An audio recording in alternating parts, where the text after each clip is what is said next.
Siyabonga moya ophilayo, moya kaNkulunkulu. Siyabonga sathi sikumema wafohla wabanathi nalo hlelo lakho masihole ngwena. Siyabonga ukuthi yonke imimoya ithulisiwe kule ndawo ngegama nangegazi likaJesu Kristu wakho kuphela. Reign, Holy Spirit, fill up this room up until it's full right now in the mighty name of Jesus. Thank you, Father. Thank you, Son. Thank you, Holy Spirit. Oh, Yaba, come on down. Mabeko, Yabaka, Alata, Ekamosa, Lobos, Yabaka, Labate, Talamanda, Ilamaka, Ilanamosha, Talamaka, Talamote, Noraboka, Atalama, Siatalifa, Talamote. In the name of Jesus. Ushashikalata ulabata kasha ilamanda choke ulale babo teleka yaboka atalimo simote laboka mame teleka atalema tamota ushasheta nebakula ata ya telemo sayaka usaboteleka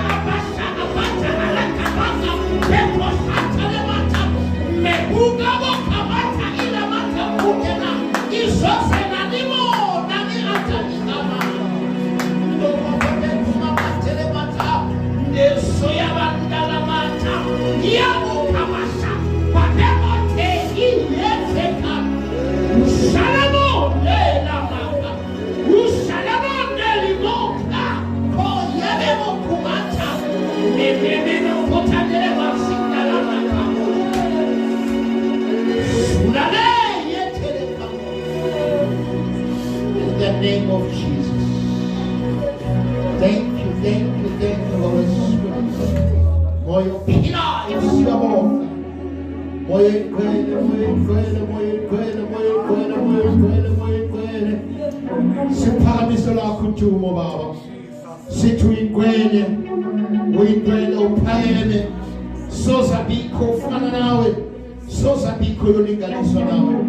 Ngegama nangegazi likaJesu sibonga ukukhona bakho in this place. I can feel as you move. I can feel as you touch us. In the name of Jesus. Thank you, Father. Thank you, Holy Spirit, in Jesus' name. Amen. Let's give God a big hand of praise. We can be seated in His place. As I pray, the Holy Spirit said, there is someone who came this morning into this place. Anem Ginga Yes.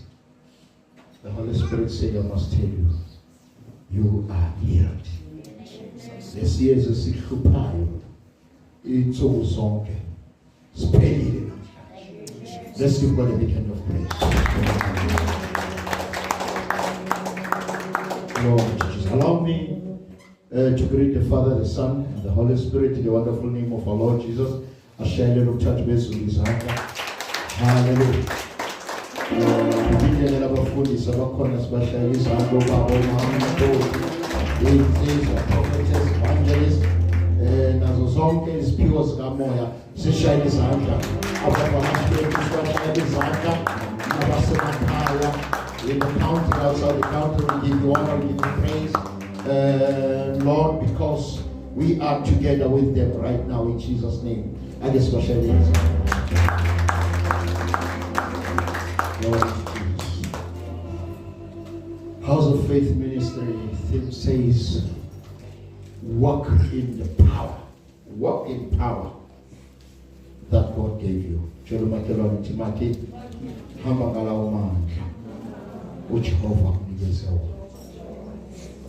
Hallelujah. Hallelujah. Kumnandi bala. I so wish ungathi ngingahamba ngalonyawo lwenabo ngoba kunento engifisa kwangathi ngahamba ngayo ngihambe emthaka. Hallelujah. Ngihamba nobani namhlanje? Ngihamba netho. Hamba netho. Angikwazi ukuhamba netho nje. Ama-interpreter wonke bobathathu abekho namhlanje. Shuthi ngiyohamba nento namuhla. Mara khona uzoyibamba imali kasishayele Jehova. Yabona umvangeli. Uthi mama ngayithathi ngiyayithatha. Uthi ujabule uthi hayi. Simane ihlezi ku keyboard angabe ngiyayibamba. Let's give God a big hand of praise. I'm not going to be long. I've got a lot of places that God just revealed unto me this morning as I was praying in the boardroom. And the Holy Spirit flooded me with a lot of themes after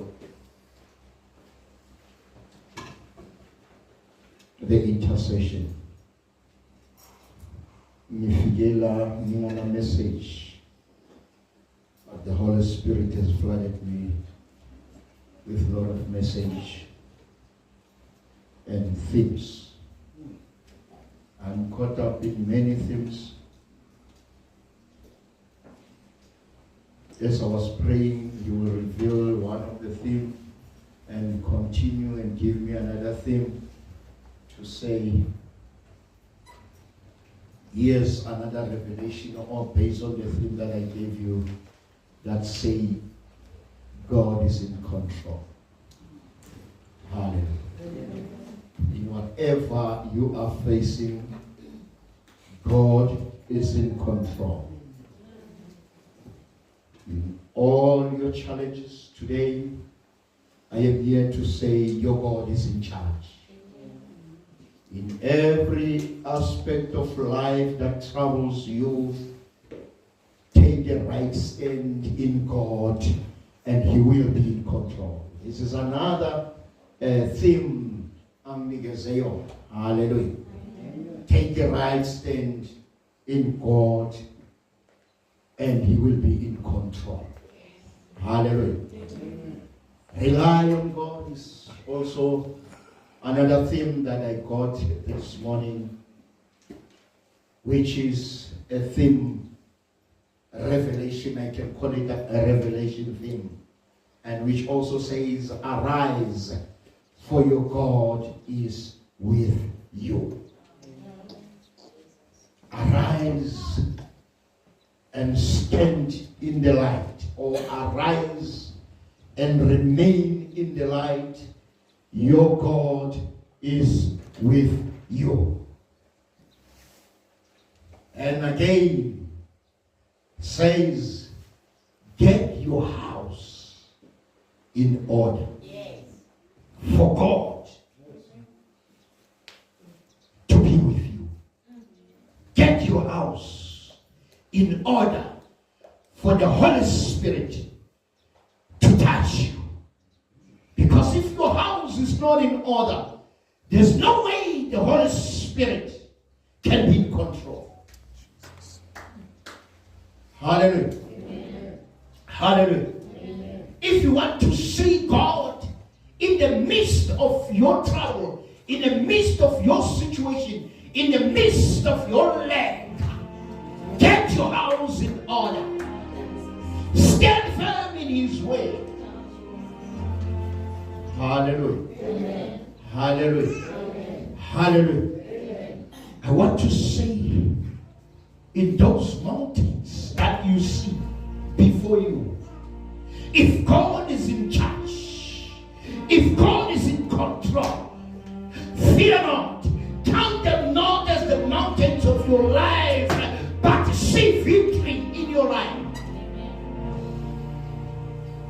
Hallelujah. Amen. Hallelujah. Amen. It is very important for you as a believer, for you as the child of God, to let yourself live a clean life. Then you will see the power of the Holy Spirit. Hallelujah. Hallelujah. Let's go into the book of 2 Chronicles. 2 Chronicles, chapter 14. 2 Chronicles, chapter 14. We are going to read verse 9 to 13. 2 Chronicles 9 to 13.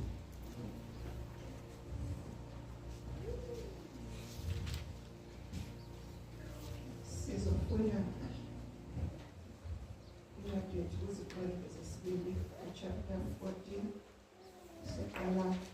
verse 9. Waphuma ukulwa nabo uEzra umKhushi enempi eziyizinkulungwane nezinqola ezingamakhulu amathathu, wafika eMarisha.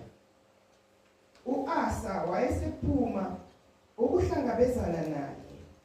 Bahlela impi esigodini saseSefatha ngaseMarisha. U-Asa wakhala kuJehova uNkulunkulu wakhe wathi, uJehova akakho ngaphandle kwakho, ongasiza phakathi konamandla amakhulu nongenawo. Sisize Jehova uNkulunkulu wethu, ngokuba sencika kuwe, sifike ngegama lakho kulesi sixuku Jehova. Okay, akuyenze ithi impila lapho Jehova senze njani ngoba sifike ngani? Sisize Jehova uNkulunkulu wethu. Ithi makhi sisize Jehova. Kubeka sisize Jehova uNkulunkulu wethu ngokuba sincike kuwe. Sisize Jehova uNkulunkulu wethu ngoba sincike kuwe. Hallelujah. Buzo seduze kwakho uncike kuba.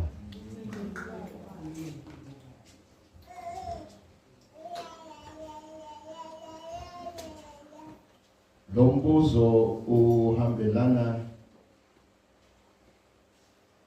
nqamasha nale sihloko esithi keep your house in order.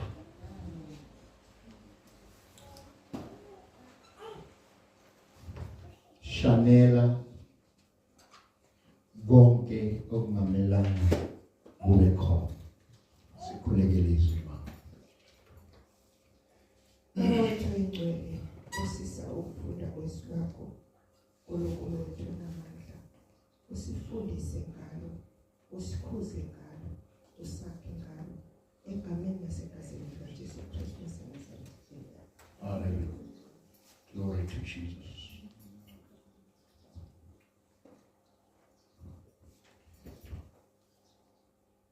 Based on the themes for today, my Bible tells me that King Asa succeeded King Abijah, who was his father. Now, after he succeeded, in other words, he took over and he became the king. Hallelujah. Amen. Now, the Bible says God was pleased with King Asa. Hallelujah. Why God was pleased with King Asa? Because under his father's reign, there were things that they were not good under his leadership. Hallelujah. Now, first thing first, when you enter into the new life, you have to get your house sorted. Hallelujah. You have to get your house sorted. In other words, the Bible tells us King Asa made sure that as he took over, he had to clean his house. He had to clean his father's house. And the Bible says he made sure that he removed all ungodly altars.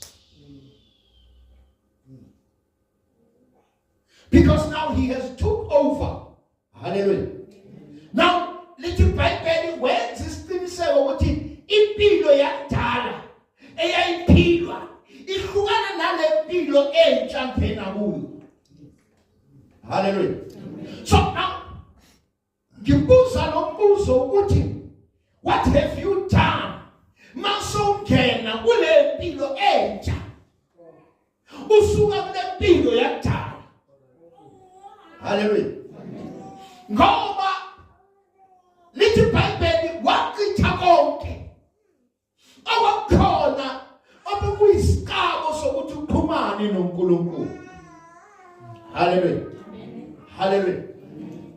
Kunezinto mfundisi Mrs. zisenza ukuthi singakwazi ukuxhumana noNkulunkulu ngenxa yezinto eseduzane nathi, noma ngezinto esiphila ngaphakathi kwazo, noma ngezinto esenza ama-altars ngakuzo. Hallelujah. Hallelujah. Hallelujah. Little Bible, he destroyed everything that was ungodly. He destroyed everything that made him not to connect with his God. So what was important to this king was to say, between me and my God, I don't need any obstruction. Because kunesigaba letter impilo begene nayo, kunesigaba letter abantu abangafuni ukusibona siphumelela. So when you are going to make your obstacle, build your own obstacle, it will be difficult because now you have to face two obstacles. From the enemy side and from yourself. So it will be difficult for you to get able to overcome whatever pressure comes because you have counted into your life another obstacle which nobody can remove, but you have to remove it by yourself. Hallelujah. Hallelujah. Now, King Asa saw it is necessary for him to destroy every altar that was ungodly. Hallelujah. Every altar that will connect with the kingdom of darkness, and for God not to be in control, for God not to be in operationally in such situation that the enemy is in control of against Israel. Now, we find in verse 9, the Bible says, Zerah invaded Judah. Hallelujah. Now, the Bible says, Asa had 580,000 soldiers. In other words, in the battle of the Lord,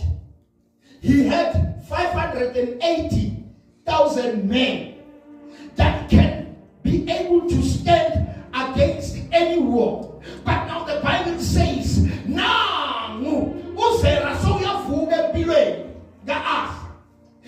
the Bible says he had millions of soldiers. Hallelujah. The million of soldiers. And again, he had 300 chariots in advance.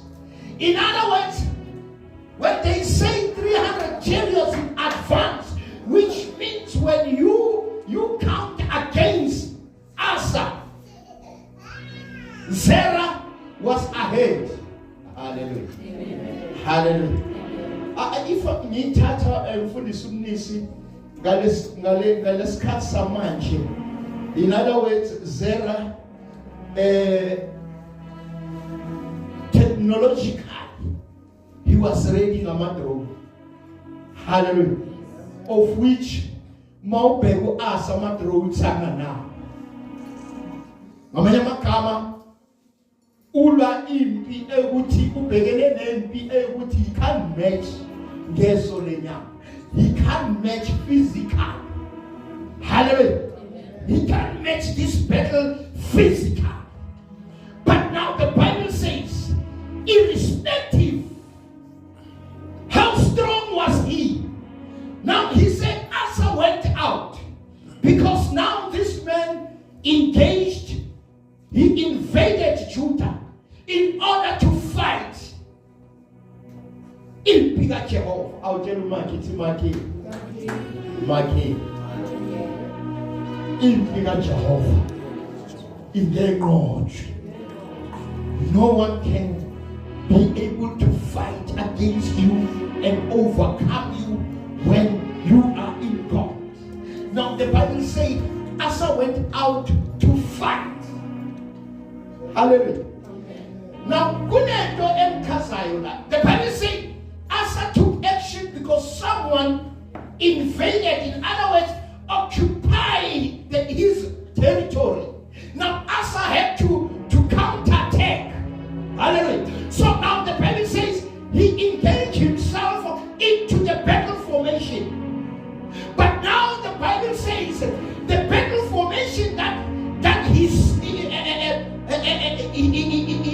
got into, it was not a man-made battling formation.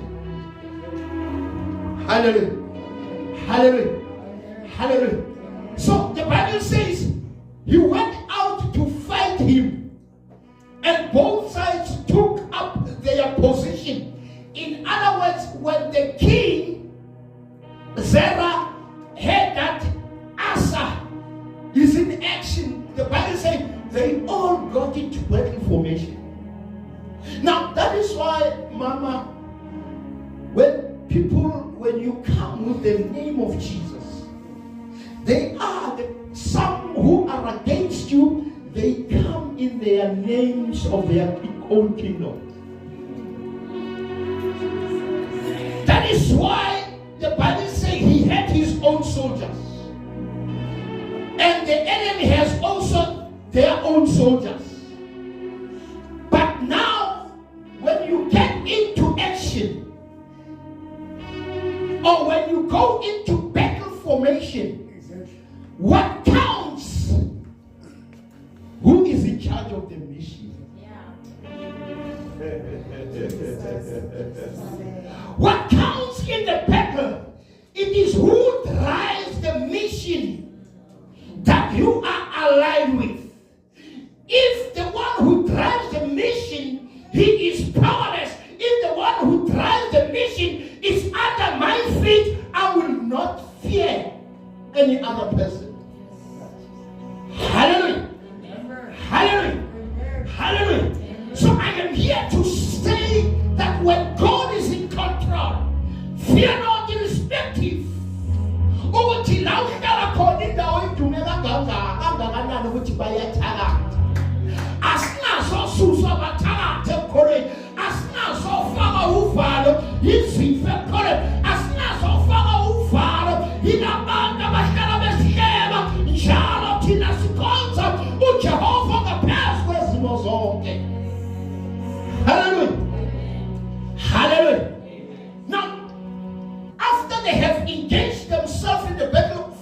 transformation. Now uyakhumbula Ezra. Ungathi ngiyabona Asa uyakhumbula. Ungathi ngiyabona uZara athi I've got men, well-trained men with all sorts of ammunition, the chariots, the horses of battle that will never get tired. But now the Bible uyakhumbula ukuthi now I have aligned myself into battle formation, but I need to be spiritually aligned because then hey, Jehovah. Hallelujah. Hallelujah. So now he had decided to say, I have already engaged myself in a battle formation, but what I'm facing with my army, I have to engage the one who is above the situation. Little Bible. He prayed to the Lord, his God. Hallelujah. He prayed to the Lord, his God. Hallelujah. That is why namhlanje mfundisi, you will find people when they are attacked, they will go to someone. Mabafika kiloyo muntu. Naye lo muntu kuzangene kulempi kumele consult consult bakibo. Hallelujah. Awukwazi ukuya enyangeni ifike ingabhodle ubuso wakho before izobhekana nale nto obhekene nayo. Hallelujah. Hallelujah. Umuyotheshi mfundisi yapi? Kela ubuye. Ngiyabuya nje makithi uyaphuma. Now he said he prayed to the Lord his God. Oh Lord, so kuyambiza ubhekene nempi. Uthi you can help the weak as easy as a powerful one. Lale, if you have a good stand with God, you are weak before your enemy, but strong in God. Before your enemy, you are weak. Before your enemy, you are a prey. But before God, you are as powerful like the kingdom that will never be ruled, which is the kingdom of God. Now the Bible says, can we help the weak? In your midst, in your circumstances, in your situation, regard yourself as weak. Lie low for your God to be seen. Lie low for your God to be glorified. Because once uzehisa kuphakama noma phakathi, once uzehisa I will never consult to any other God because I know my God. In other words, you go down and say, Lord, phakama sukume wena ngoba kubonakala kumele kubonakala wena at the end of this battle. Hallelujah. Hallelujah. Kumele kubonakala uJehova. Siyakena sibeni. Kodwa manje sibeni bafuna ukubonakala. Bashiya umnikazi isimo emuva. Bathi ngifuna ukubonakala mina. I know ngikhona imali that I can do things. Ngikaya njengomhlaba uyalingana. Ngiyokwenza njengoba benze kimi. Lalela. You cannot match that battle against God's children. I will say, fear not. You know, isitha siyakusaba masikubhekile. Because sibona lo ngaphakathi ophila ngaphakathi kwakho. But when they know that you are the playground, you are the playground, they will attack you day and night, and you will serve their kingdom, and you will pay money to their kingdom. Usalunga na mali yobusha, kodwa umbuso wabo ube nemali.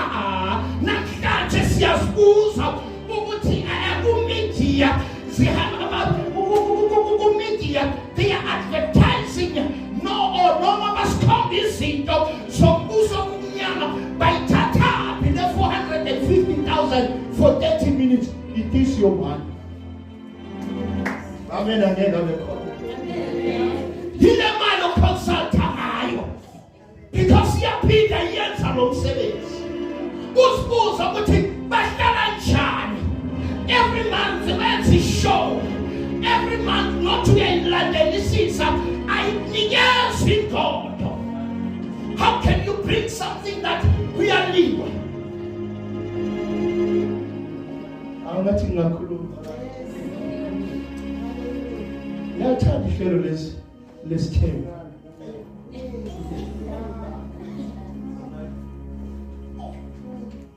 Ngiyathanda ngithanda ihlelo lesithembu. I know, khona ukufunda.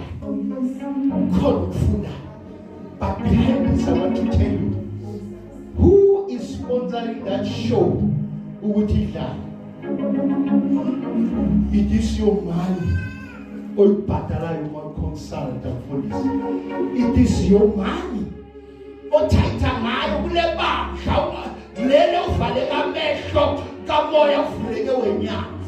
Because you paid yourself. Hallelujah. Woman, come on, my lad, while you're consulting again. I call them a bank that serve the kingdom of darkness. I call them a bank and I'm a father, call them a what am I at Tandas? Ye, the my Tandas. God, Fulame. Fulame, Hotel, because the house of faith. We want to sing it or sing a bank of bar. Am I serving the kingdom of darkness in this church? Ask your God. Because you might find subsidizing the other kingdom. Who's Jericho to say by me? Little Bible, Hanani Moy operator. Emma Banhe. Hallelujah. Hallelujah. Suppose the oil for us out of God. Lamia corner now. Hallelujah. Ukhona umoya ingcwele lo phila ngaphakathi kwami uyophila la nyakhona noma uyosuffocate. You might think that it's only those who are to the media more consulted that now we are consulted la ukhona. You make their kingdom to be rich. Hallelujah. Amen. It's touching. Hallelujah. Hallelujah. No more saying what is happening in the best team. Hallelujah. Glory to Jesus. Glory to Jesus. Hallelujah. There are many ways that they are making money, those people. Hallelujah. If you can go and ask to say ubani onganikela ngemali yokwakha ibandla ngiyekuza umtholi. Hallelujah. Hallelujah. Ngiyekuza umtholi. Ngikhuluma. Kodwa ubani onganikela ngemali ezokwenzela umbuso obumnyama imali sibaningi la sibaningi. Let me tell you, how many likes have you ever done? Let me ask you this. How many likes have you ever done in supporting the kingdom of darkness? Via your telephone, via your cell phone, via your YouTube.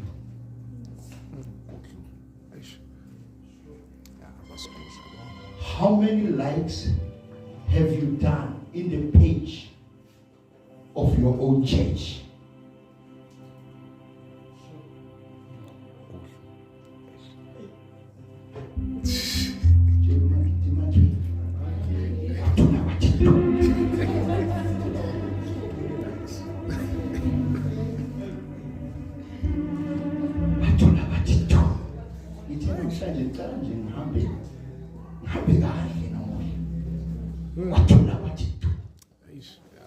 How many times many times do we support them via the media? Isikhathi esingakanani sisichithayo sibhekele izinto zomnyama kodwa sihlule ukuvula iBhayibheli net one verse nje. Ukulandela nje epage lesonto uthi akeke ngibalalele. Are you not contributing?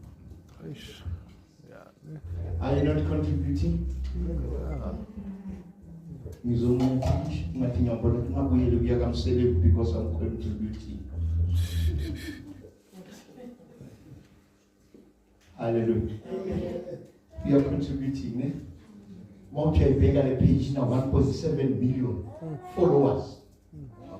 Mount bega yebandla la ukhonza khona.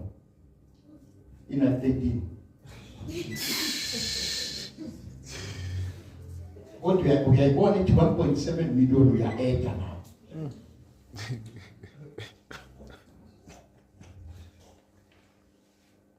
Hallelujah. Amen. Lumaki. Lumisa. Naminya lumisa. Hallelujah. Don't know why the Holy Spirit and the Lelapo part. He knows. Now, as we carry on, the Bible says, you can help a weak as easy as the powerful one. Namanye magama lo enganamandla ungamsiza njengalona osizile onamandla ukumelana nalo onganamandla. Aphinde athi, help us now, O Lord, our God, because we are relying on you. Now, uasa ulangi uNkulunkulu. Uthi Nkosi, I have packed everything. I have prepared my house currently. Now my house is in order. There's no way that I will call upon your name. I will pray for you. I know, Lord, right now, help us now. Sisize namhlanje ngifuna ukuzokhuluma nomuntu ozothi Nkosi kulesimo ebhekenena ngisize. Hallelujah. uNkulunkulu namhlanje akakwazi ukungena empilweni yakho ngoba wena ubhizi uyasiza. Akakwazi uyathandaza uthi Nkosi ngifuna umshado kodwa ukhona uyasiza.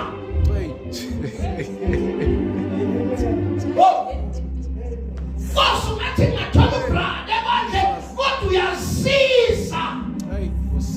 Bakhona brada basemathaveni. Hallelujah. Hallelujah. Hallelujah. He sees because my house is in order. When you want to see the power of God, make your surroundings. Put your surroundings in order. For God to shine. Little baby is about saying about you about little walk good roof operating the light shone into the cell. The angel of the Lord came and said, this is time for you to wear your clothes. Let's go. If your house is in order. If your house is not in order. But help us now, oh Lord, because I am relying unto you. This one for this nation. I want to mix. Hallelujah. Hallelujah. Starting sanitizer. Hallelujah. Can't you say I want to boy in a day? What I say sanitizer in something. What is the season? What we ask? There's no ungodly anointing on phenomenon. It is biblical to use an anointing oil.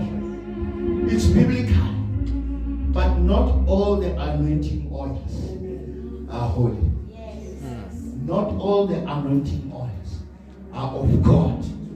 Because I can miss one visit. Hallelujah. Hallelujah. And let me tell you something. That is why it is important. The Bible says, call the elders for those who are sick. Pray for the anointing oil in the name of Jesus. The reason why we are like we are called. Awayazi like we are called. Labantu abayenzayo basebenzela umuntu umbuzo. Now uBhayibheli uthi sisize Nkosi.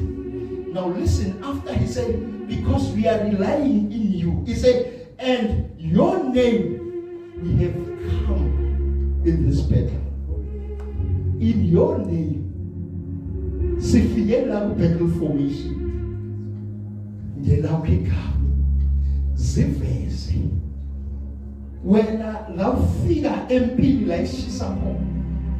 Ufike na lipita. Uti in your name I have came into this battle. I have came to fight this battle because of your name. You are our God. You are our God. So, senfikile nasi simo siyamshaya. Nasi simo siready ukumshaya. Kodwa ngizelapho ngizele lapho igama. Ngisiza ukuthi ziveze.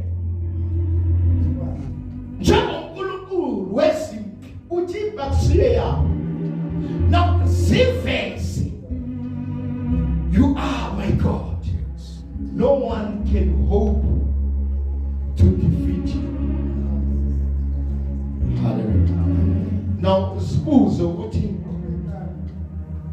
the kingdom of darkness is aware that they have other hopes to defeat you, but they don't have hope to defeat your God.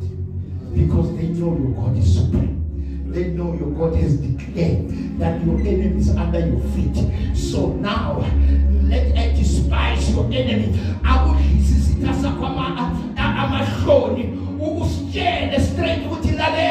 No matter you can have hope in me, you will not succeed because I know lo entebele uye wena ngeke ukwazi ukuba awunawo lamandla wokuba ngaphezu kwakhe. So ngalesikhathi mina ngithi noma ungaba nethemba lokuthi you can overcome me, but through the name that I come in, the name of God will never defeat me. Listen, the Lord defeated Ethiopia. Hallelujah. Army, when Asa and Judean army attacked, and they flee because he prayed to their Lord. He prayed to their God. The Bible says he used the name of God. In chapter 4, chapter X, chapter 3 and 4. At the time, the Bible said there was a layman who was there saying valor. The Bible said there was a layman who was there who was sick for so many years. Little by penny, at the time, they will pick up this man and put him at the gate, at the beautiful gate. Little by penny, child, he was begging. Now, Stola Galasoscati, little by penny, little Babunabastola Babini, little by penny, child, Mama Yam Kuleweni, they will find this man, but little by penny, what he had expected unto them on that day was not for his purpose or for his good. He expected for them to keep a long about pet. But yes, and it is penny. Got to make no matter what kind of a Kula child, Kunamanda was so one and how can it call who's getting with Mano said about a woman saying Luto, woman saying Luto, but me yes, in the day, sorry, she didn't be. Hallelujah. So this late man He was expecting something.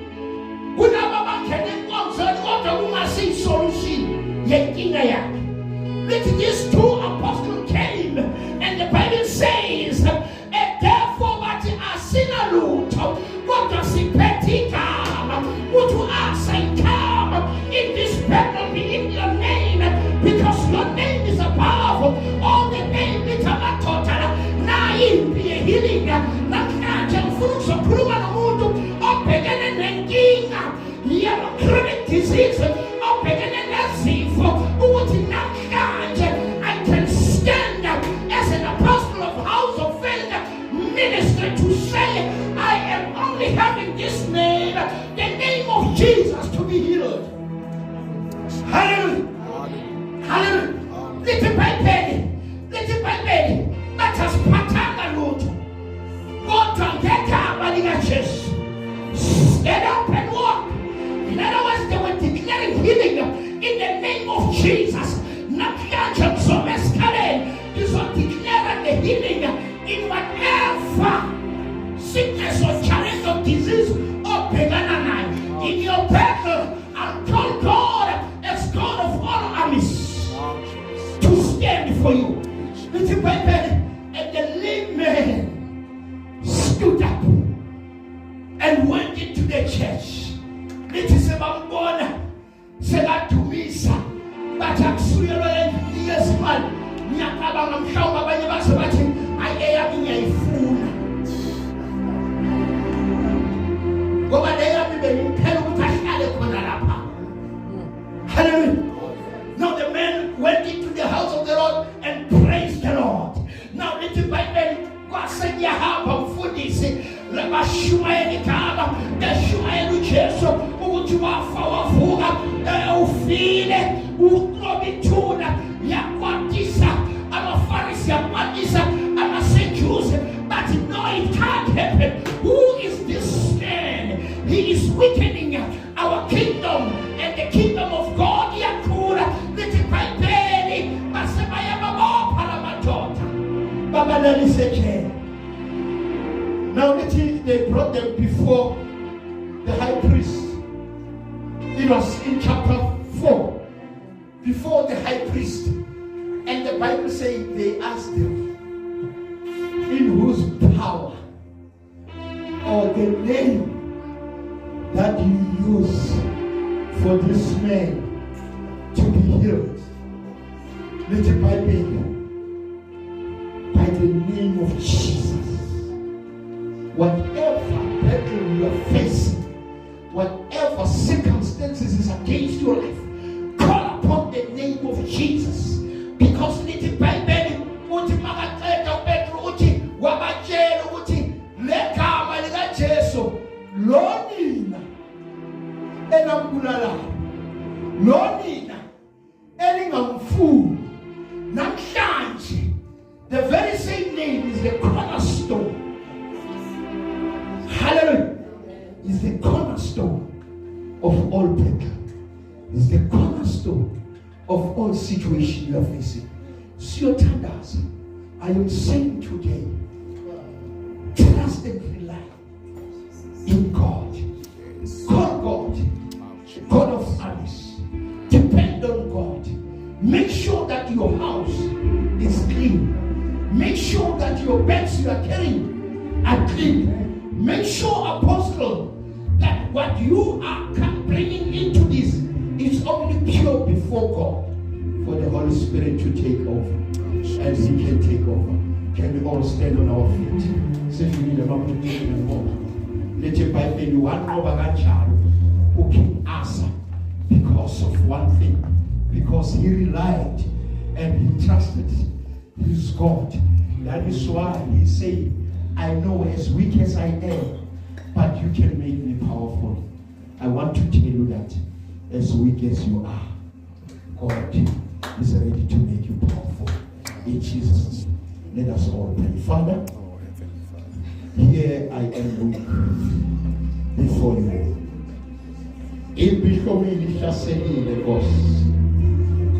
Against my life, against my finances, against my health, against the ministry. As weak as I am, oh Lord, I know that, oh Lord, I'm hoping that you will make me powerful and overcome all my enemies today. Because right now, oh Lord, they are under my feet, as Jesus said, as you said to Jesus. Heavenly Father, thank you for today, oh Lord, oh God Almighty, that, oh Lord, sizaphambi sobakho ngoba wena ihlelo lakho Nkosi. Heavenly Father, lihle ngathi Nkosi. Nami bandla lakho Nkosi, uNkulunkulu onamandla. I speak healing, oh Lord, oh God Almighty. I speak victory, oh Lord, in all the battles that they are facing. Unkulunkulu onamandla, uNkulunkulu ophilayo, Jehovah Jireh, Jehovah Nisi, Jehovah Elohim, our Father, in the mighty name of Jesus Christ of Nazareth, akekho ofana nawe. Moya igcwele siyabonga usebenzile, moya igcwele ubathintile, wabakhulula. Unkulunkulu onamandla, simakade sezulu nomhlaba ngokuvumela inceku yakho Nkosi. Khulula umoya igcwele ukuthi njalo ehlale nathi. Siyabona Nkosi amandla wezwi lakho. Unkulunkulu onamandla, ngamandla namhlanje sisambiza umoya ogcwele avela fohlele thina. Hlala nathi njalo umoya ogcwele lishonile ilanga ngegama likaJesu Christ. I speak life, I speak healing, I speak blessing upon ibandla lakho, abantwana bakho uNkulunkulu onamandla. I speak victory over the battles that they are facing. UNkulunkulu onamandla, Heavenly Father, sisize Nkosi to get our house ready. How, oh Lord, sisize Nkosi sithole indlu yethu siyenze ihlobe Nkosi kuthi njalo masibize lapha igama ukwazi ukusabela, ukwazi ukusiphendula ngaso lesona leso sikhathi egameni lomfowethu Jesu Kristu waseNazaretha. We give you honor, we give you praise in Jesus' name. Amen and amen. Ashayele uJehova.